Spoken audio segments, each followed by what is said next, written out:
For a day or two after Rosedale's visit, Lily's thoughts were dogged by the consciousness of Trenner's shadowy claim, and she wished she had a clearer notion of the exact nature of the transaction which seemed to have put her in his power.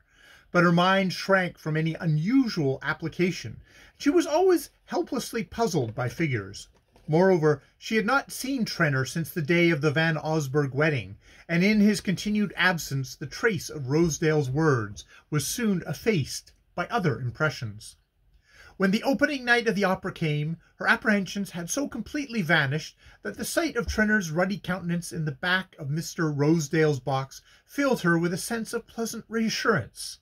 Lily had not quite reconciled herself to the necessity of appearing as Rosedale's guest on so conspicuous an occasion, and it was a relief to find herself supported by any one of her own set, for Mrs. Fisher's social habits were too promiscuous for her presence to justify Miss Bart's.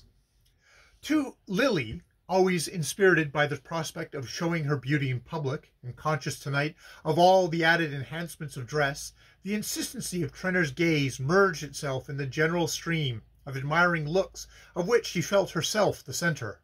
Ah, it was good to be young, to be radiant, to glow with the sense of slenderness, strength, and elasticity, of well-poised lines and happy tints, to feel oneself lifted to a height apart by that incommunicable grace which is the bodily counterpart of genius.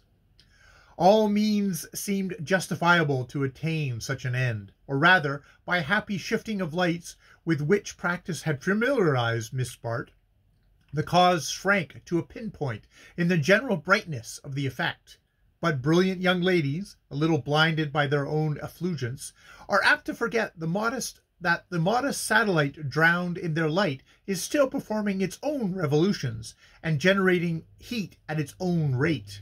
If Lily's poetic enjoyment of the moment was undisturbed by the base thought that her gown and opera cloak had been indirectly paid for by Gus Trenner, the latter had not sufficient poetry in his composition to lose sight of these prosaic facts.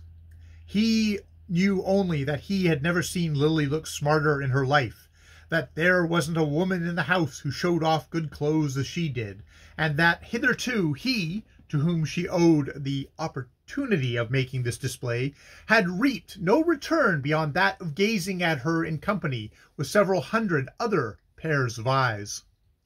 It came to Lily, therefore, as a disagreeable surprise when, in the back of the box, where they found themselves alone between two acts, Trenner said, without preamble, in a tone of sulky authority, "Look here, Lily, how is it a fellow ever to see anything of you?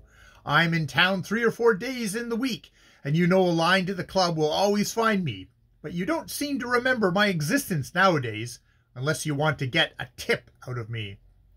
The fact that the remark was in distinctly bad taste did not make it any easier to answer, for Lily was vividly aware that it was not the moment for that drawing up of her slim figure and surprised lifting of the brows by which she usually quelled incipient signs of familiarity.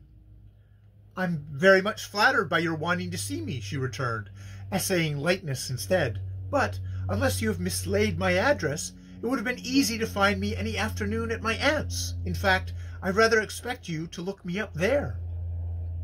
If she hoped to mollify him by this last concession, the attempt was a failure, for he only replied with a familiar lowering of the brows that made him look his dullest when he was angry. "Hang going to your aunt's, and wasting the afternoon listening to a lot of other chaps talking to you. You know I'm not the kind to sit in a crowd and jaw. I'd always rather clear out when that sort of circus is going on. But why can't we go off somewhere on a little lark together? A nice quiet little expedition like that drive at Bellomont the day you met me at the station." He leaned unpleasantly close in order to convey this suggestion, and she fancied she caught a significant aroma which explained the dark flush on his face and the glistening dampness of his forehead. The idea that any rash answer might provoke an unpleasant outburst tempered her disgust with caution, and she answered with a laugh, "I don't see how one can very well take country drives in the town, but I am not always surrounded by an admiring throng, and if you will let me know what afternoon you are coming, I will arrange things so that we can have a nice, quiet talk." "Hang talking! That's what you always say, returned Trenner, whose expletives lacked variety. You put me off with that at the Van Osberg wedding, but the plain English is that, now that you've got what you wanted out of me, you'd rather have any other fellow about. His voice had risen sharply with these last words, and Lily flushed with annoyance, but she kept command of the situation and laid a persuasive hand on his arm. Don't be foolish, Gus. I can't let you talk to me in that foolish, ridiculous way. If you really want to see me, why shouldn't we take a walk in the park some afternoon? I agree with you that it's amusing to be rustic in town, and if you like, I'll meet you there, and we'll go and feed the squirrels, and you shall take me out on the lake in the steam gondola. She smiled as she spoke, letting her eyes rest on his in a way that took the edge from her banter and made him suddenly malleable to her will. All right, then, that's a go. Will you come tomorrow? Tomorrow at 3 o'clock, the end of the mall. I'll be there sharp. Remember, you won't go back on me, Lily. But to Miss Bart's relief, the repetition of her promise was cut short by the opening of the door to admit George Dorset. Trenner sulkily yielded his place, and Lily turned a brilliant smile on the newcomer. She had not talked with Dorset since their visit at Bellamont, but something in his look and manner told her that he recalled the friendly footing on which they had last met. He was not a man to whom the expression of admiration came easily. His long, sallow face and distrustful eyes seemed always barricaded against the expansive emotions.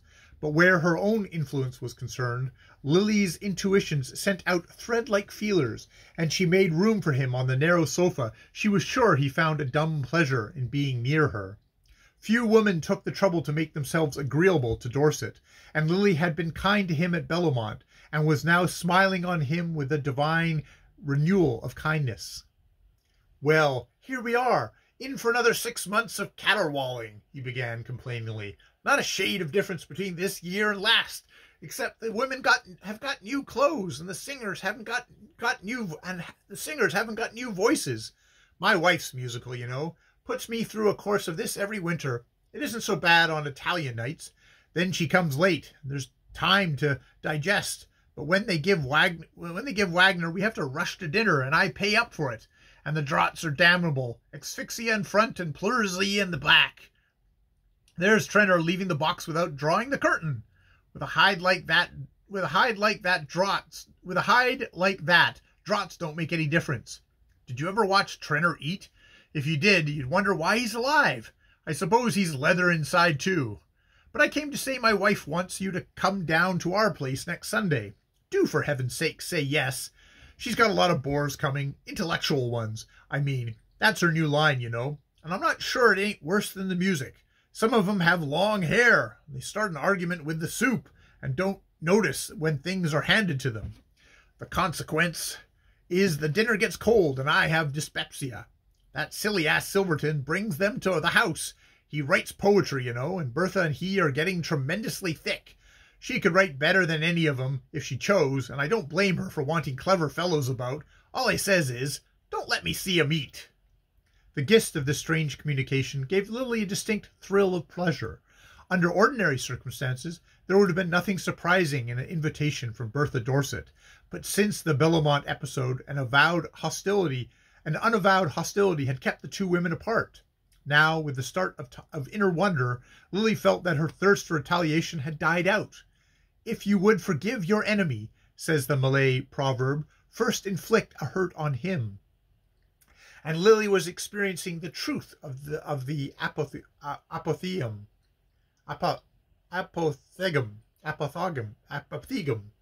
If she had destroyed Miss Dorset's letters, she might have continued to hate her, but the fact that they remained in her possession had fed her resentment to satiety. She uttered a smiling acceptance, hailing in renewal of the tie.